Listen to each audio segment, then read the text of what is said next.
오늘 하나님의 말씀 창세기 28장 1절.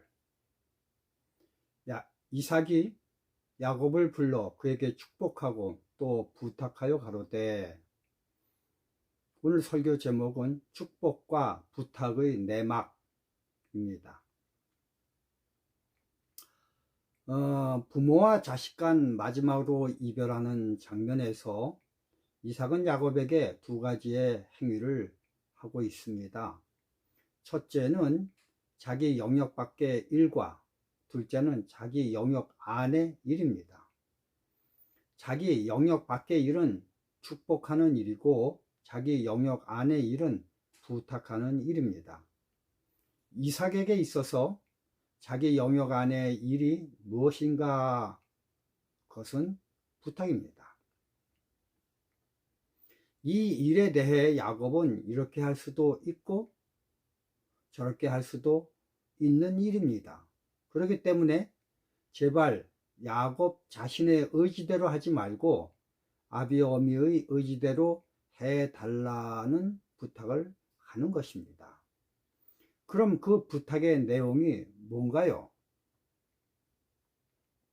우선 리브가와 이삭은 에서가 헷족속의 딸들과 결혼하여 데리고 온 며느리들이 전혀 자기들과 이질적인 종교를 가지고 있어서 그로 인해 서로 소통이 안 되므로 가슴이 아팠습니다. 창세기 26장 34절 35절. 에서가 40세에 헷족속 부에리의 딸 유딧과 헷족속 엘론의 딸 바스맛을 아내로 취하였더니 그들이 이삭과 리브가의 마음에 근심이 되었더라. 처음 데리고 왔을 때에는 이삭과 리브가에게 근심만 되었습니다. 그런데 같이 살아보니 도무지 마음결이 맞지 않았습니다. 그래서 리브가는 말하길, 창세기 27장 46절에 리브가가 이삭에게 이르되, 내가 햇사람의 딸들을 인하여 나의 생명을 싫어하거늘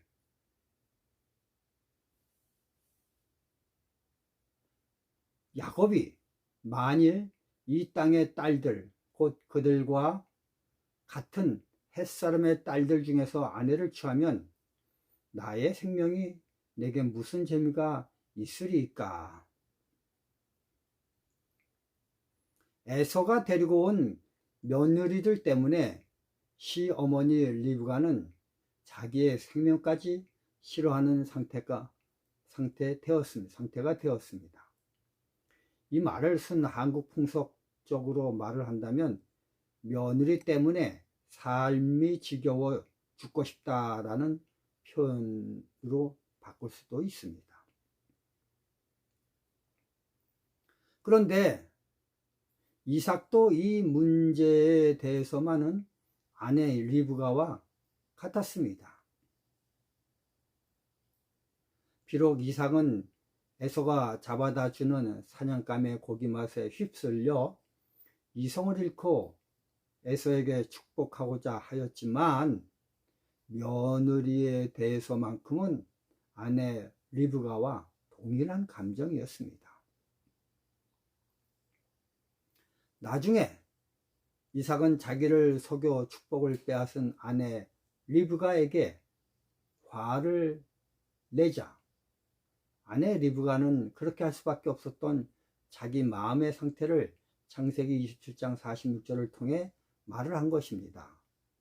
그러자 리브가의 말을 들은 이삭은 그제서 제 정신이 들었고 이내 아내의 말에 고개를 끄덕이며 긍정을 하였습니다. 그리고 자기의 잘못으로 벌어진 형제간의 싸움을 바라보며 대단히 가슴 아파 하였습니다. 그래서 형이 죽이려고 함으로 인해 어쩔 수 없이 떠나는 이삭에게 이런 부탁을 한 것입니다. 부탁하여 가로되 너는 가나안 사람의 딸들 중에서 아내를 취하지 말고 일어나 밧단 아람으로 가서 너희 외조부 부두엘 집에 이르러 거기서 너의 외삼촌 라반의 딸 중에서 아내를 취하라. 창세기 28장 1절 2절이죠. 도망가는 야곱에게 이런 부탁을 할 정도로 이삭은 아내 리브가와 더불어 에서가 데리고 온 2명의 헷조석의 딸들 때문에 가슴이 저미도록 고통스러웠던 것입니다. 나중에 에서도 자기가 좋아해서 데리고 온 2명의 아내들이 그의 아비 이삭의 마음에 들지 않는 것입니다. 이삭이 너무나 싫어한다는 것을 그는 깨달았습니다. 8절에 보면 에서가 또 본즉 가나안 사람의 딸들이 그 아비 이삭을 기쁘게 못하는지라. 여러분, 우리가 성경을 자세히 보면요, 에서가 아버지 이삭을 대하는 것과 에서가 어머니 리브가를 대하는 것이 전혀 다름을 우리가 이렇게 눈에 띄게 나타납니다.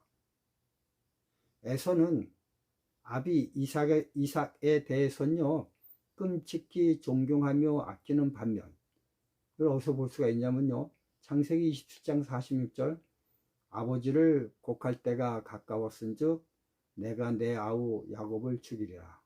아버지를 존경하기 때문에 아버지가 살아계신 동안은 큰 일을 벌이지 않겠다는 것입니다. 그런데 어미 리브가에 대해선 말조차 섞이려 하지 않을 정도로 사이가 벌어져 있음을 봅니다.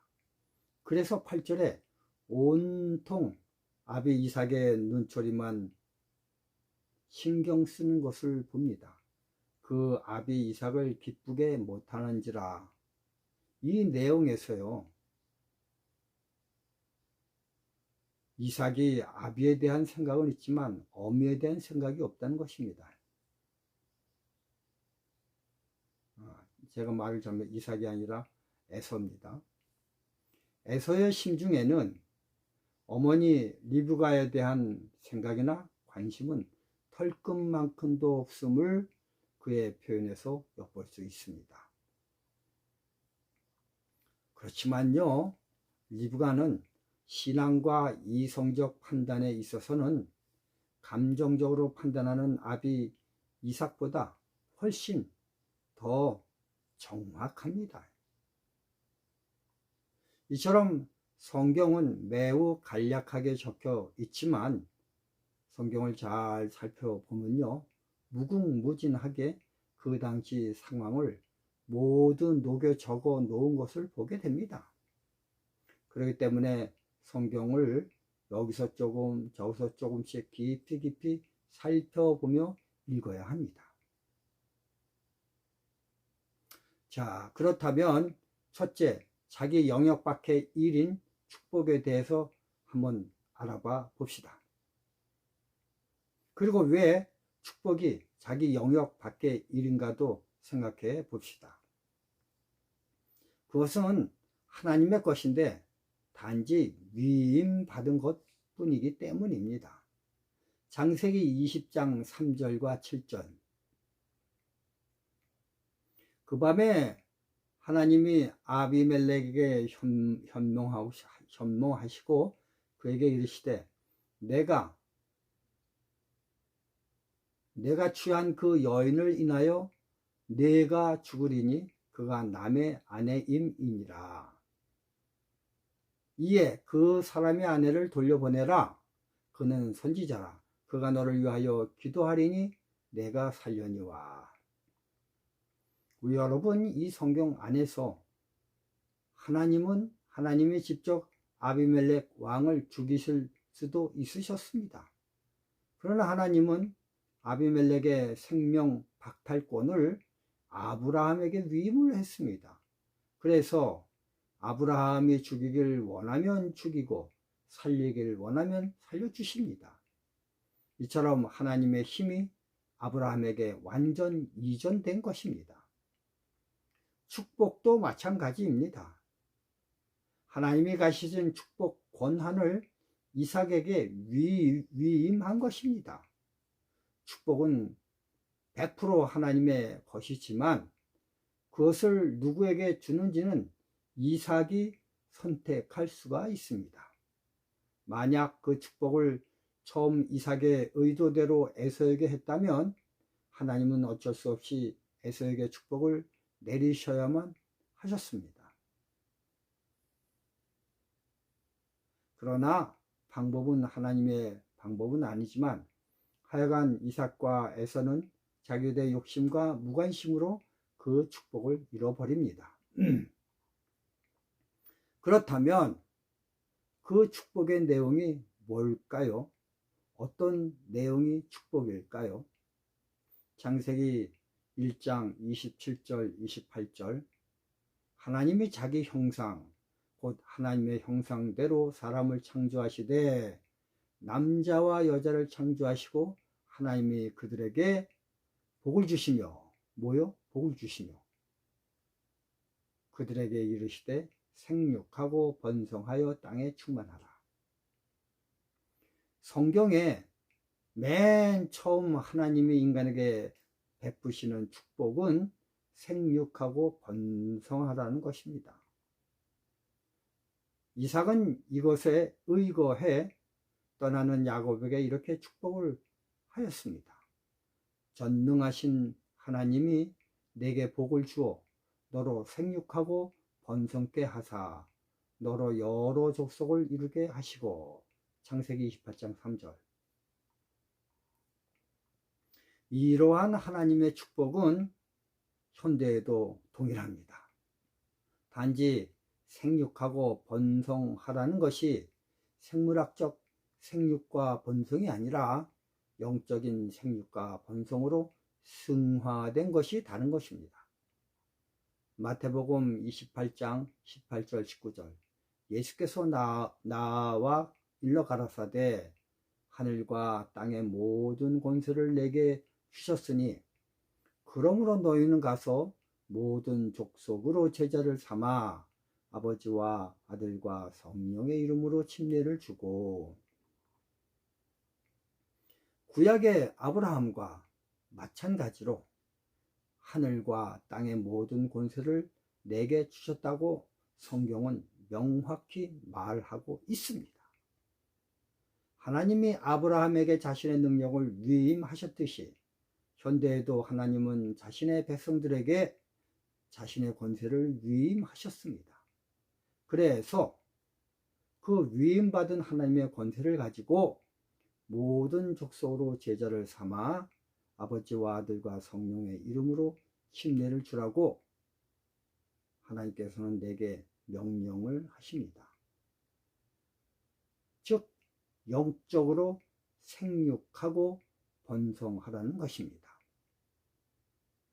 사도행전 1장 8절 오직 성령이 너희에게 임하시면 너희가 권능을 받고 예루살렘과 온 유대와 사마리아와 땅 끝까지 이르러 내 증인이 되리라 하시니라.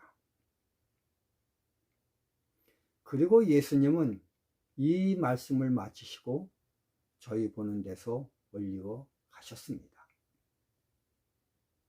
이러한 성경 내용을 확인한 후 우리는 우리에게 위임된 권한과 파워를 가지고 이 직무를 준행해야 합니다. 요한복음 4장 28, 30절에 보면요. 여자가 물동이를 버려두고 동네에 들어가서 사람들에게 이르되 나의 행한 모든 일을 내게 말한 사람을 와 보라. 이는 그리스도가 아니냐 하니 저희가 동네에서 나와 예수께로 오더라. 여기서요. 사마리아 여인은 하나님의 의에서 이 축복받은 영역을 즉시 실행하는 모습을 우리는 보게 됩니다. 우리는 성경을 보면 성령이 임하면 그 즉시 복음 전도의 행위를 하는 것을 성경 전체에서 보게 됩니다. 그럼 왜 우리 남은 물이라고 하는 제7일 안식일 예수 재림교회는 이런 신앙 상태입니까? 계시록 3장 16절 내가 이같이 미지근하여 덥지도 아니하고 차지도 아니하니 내 입에서 너를 토하여 내치리라. 그 이유는 오직 하나입니다. 생육하고 번성하라는 직무를 등한히 하기 때문입니다. 이 일의 태만입니다. 여러분, 교회에 새 신자나 구도자가 와 보십시오. 그 즉시 교회는 생동감이 있고 친절하고 밝은 분위기로 바뀝니다. 제가요, 구역반 예배를 드릴 때 그 구역반에 구도자가 여럿 있으면 그 구역반 분위기는 삽시간에 하늘 분위기로 전환이 됩니다. 그래서 구역반장에 의해 없던 과일도 떡도 차도 뭐 등등 마구 나옵니다. 아까워하지 않습니다. 또 모든 구역 반원들도 당장에 자기들의 바쁜 일을 다 제껴놓고요, 오로지 구역반 일에 열심을 다합니다. 여러분, 이것이 바로 여의도 순복음교회 구역반의 급성장의 키포인트가 여기 있는 것입니다. 70만 명이나 된 거대 교회가 된 기초가 이것입니다. 그러므로 하나님이 우리에게 고난을 위임했으므로 우리도 할 수가 있습니다. 하나님이 아브라함에게, 이삭에게 고난을 위임한 축복이 우리에게도 동일한 축복, 생육하고 번성하라는 복음 전도의 고난이 우리에게 있는 것입니다. 그러므로 하나님께서는 우리가 할 수 있게 우리에게 고난과 힘을 주시는 것입니다. 그렇기 때문에 쓰면 됩니다. 값없이 마음대로 쓰면 됩니다. 이것은 쓰면 쓸수록 더 많이 나옵니다. 하나님의 명령대로 순종하여 진행하면 됩니다. 겁날 게 뭐가 있겠습니까? 여러분, 이것이 우리의 미지근한 신앙 상태에서 벗어날 유일한 출구입니다. 우리 유점 교회에 늦은비 성령이 내리는 시작점이 요즘 우리가 행동하는 5명의 구도자입니다. 제가 교우님들에게 알아보니 교회가 세워진 이래 토착민들에게 전도하여서 토착민이 교회에 나온 것이 단 한 명도 없답니다. 이게 유점교회 역사입니다. 근데 지금 우리는 5명 좌우가 있습니다. 여러분, 이렇게 전도하는 것, 생육하고 번성하는 것, 이것에 품성 변화의 모든 문제가 다 녹아 있습니다. 다른 것에 있는 것이 아닙니다. 시골 생활도, 건강법치도, 안식일 계명도, 의료 전도도 다 여기에 함축되어 녹아져 있습니다. 우리가 하나님께서 우리에게 부여하신 영적으로 생육하고 번성하는 일에 명령을 다 할 때 우리에는 품성 변화도 이루어지고 우리에게는 하나님 만나는 기쁨도 있게 되는 것입니다. 감사합니다.